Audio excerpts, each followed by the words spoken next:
Hi guys, welcome back to another video. HPU BEd entrance 2024-25 की merit list जारी कर दी है हिमाचल प्रदेश यूनिवर्सिटी शिमला ने। सबसे पहले चेक करेंगे हम नॉन मेडिकल की मेरिट लिस्ट। तो इस बारी हमेशा की तरह नॉन मेडिकल के ही कैंडिडेट ने टॉप किया है। 114 नंबर हैं, हितेश कुमार को अनरिजर्व कैटेगरी से हैं। ये सबसे ज़्यादा सीट्स नॉन मेडिकल स्ट्रीम में ही है गवर्नमेंट की, लेकिन कंपटीशन भी नॉन मेडिकल में ही देखा जाता है सबसे ज़्यादा। तो हितेश कुमार जनरल कैटेगरी से है, अनरिजर्व से। अनरिजर्व की 44 सीट्स हैं गवर्नमेंट के, 44 सीट्स हैं अनरिजर्व जनरल ओपन में, अनरिजर्व में, नॉन मेडिकल स्ट्रीम में। टॉप 44 को गवर्नमेंट सीट्स अलॉट होंगी। टॉप 44 को नहीं, अप्रॉक्स 40 कैंडिडेट्स को, क्योंकि जो जनरल ओपन के साथ एससी ओपन एक्सेट्रा कैटेगरी के हैं वो भी जनरल की सीट में आ जाते हैं अगर वो टॉप लेयर में हो। जैसे 103 नंबर हैं, 103। टॉप 20 टॉप 30 तक जो हैं, टॉप 20 की लिस्ट में जो है, जैसे ये तो सर जैसे एससी ओपन यहाँ पे है, एससी ओपन, तो हो सकता है ये candidate general category general open की सीट में आ जाए। Rahul Sharma non medical 100 marks हैं, तो इनको एचपीयू में सीट मिल जाएगी क्योंकि ये बिल्कुल टॉप मोस्ट में है 100 नंबर तक। इसके बाद अब प्रेफरेंस पे भी डिपेंड होता है कि प्रेफरेंस आपने क्या डाली है। अगर पहले एचपीयू की जगह कहीं उन्होंने धर्मशाला डाली होगी तो उनको धर्मशाला पहले अलॉट हो जाएगा जो टॉप में है। ओके, तो आप ऐसे काउंट भी कर सकते हो। अगर आप टॉप 40 में हैं तो आपको गवर्नमेंट सीट मिलने के पूरे चांसेस हैं।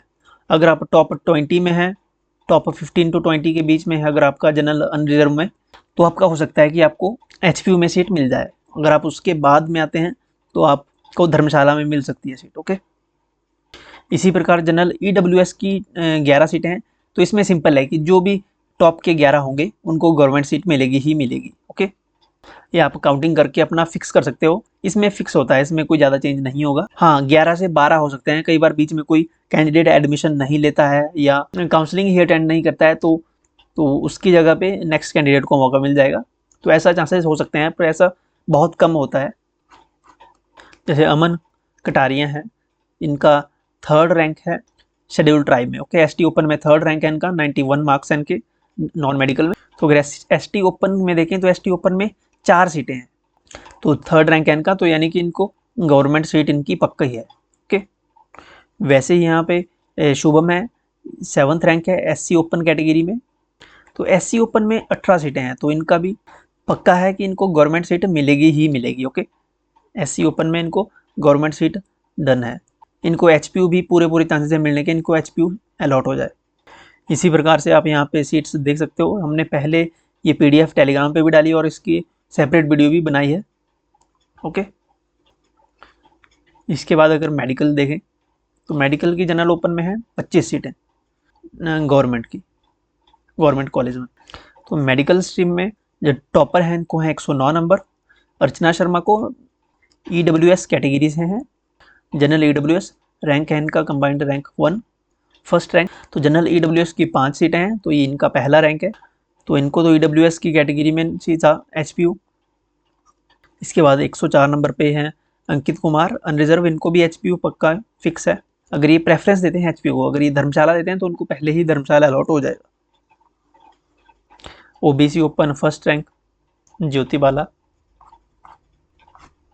अब ईडब्ल्यूएस ओपन का 7th रैंक है यहाँ पे काजल को, काजल के 92 नंबर है 92, लेकिन इनका 7th रैंक है। सीट्स जो ईडब्ल्यूएस की हैं वो मेडिकल में 5 ही हैं, तो इनको गवर्नमेंट सीट मिलने के चांसेस कम है, नहीं मिलेगी।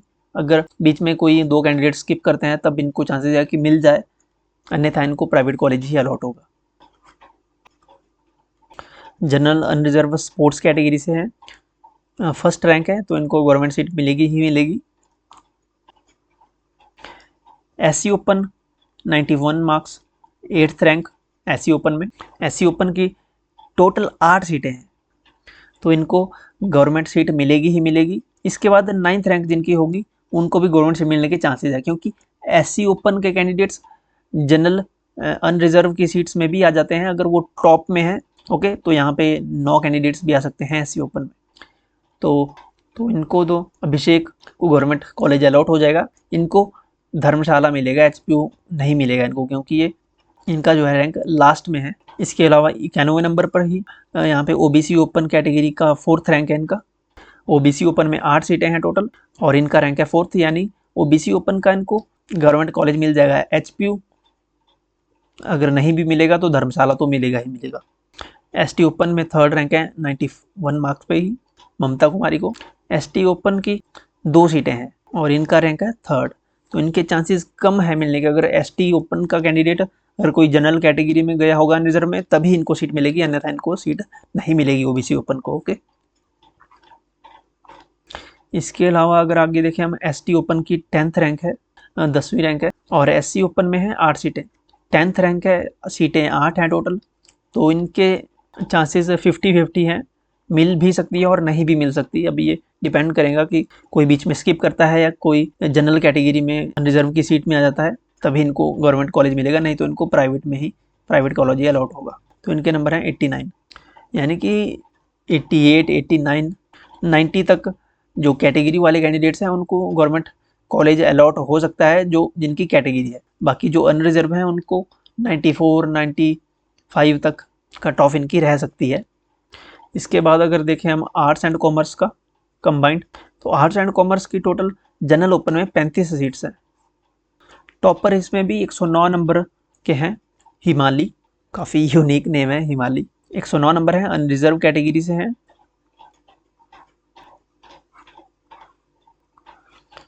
एससी ओपन 4th रैंक है 96 marks, Ashish Kumar. SC open में 15 सीटें हैं और आशीष का रैंक है 4th, यानी इनको एचपीयू आराम से मिल जाएगा। यहाँ पे general EWS economic vicar section के नंबर हैं यहाँ पे 94, रैंक है 7th रूपा देवी।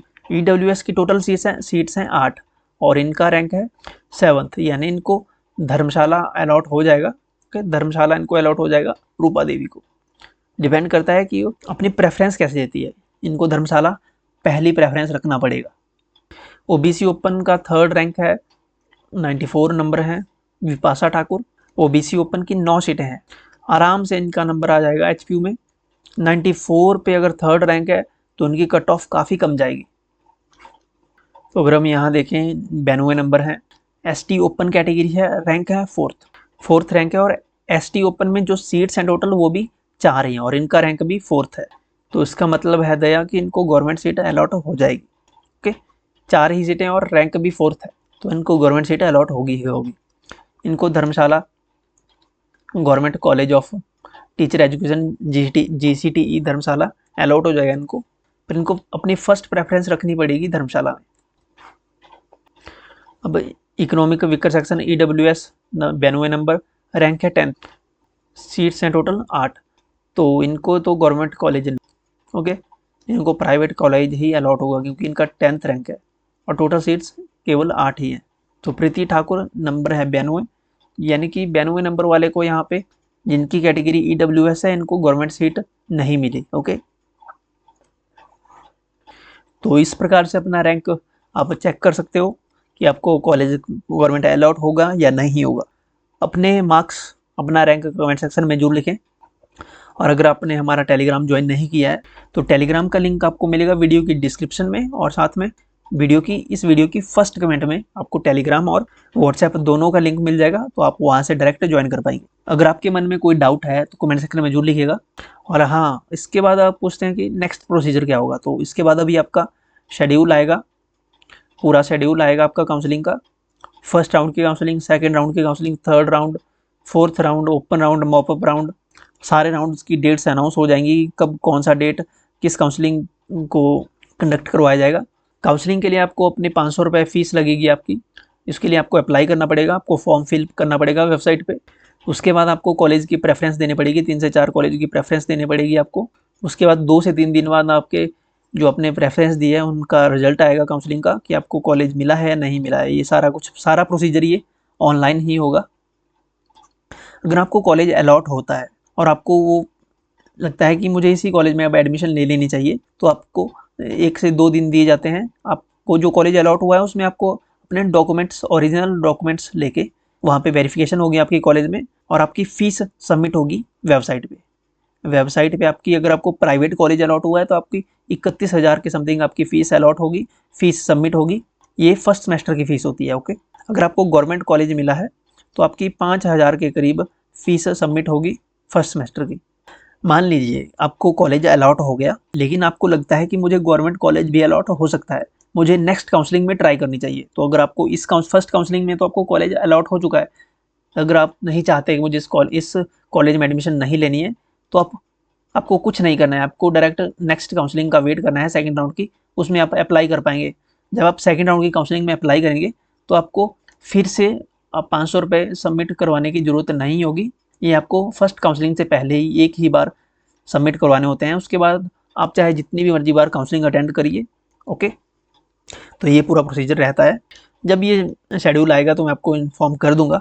ओके, तो चैनल को सब्सक्राइब करें। अगर कोई और डाउट है आपके मन में तो कमेंट सेक्शन में लिख दीजिएगा। Thank you so much.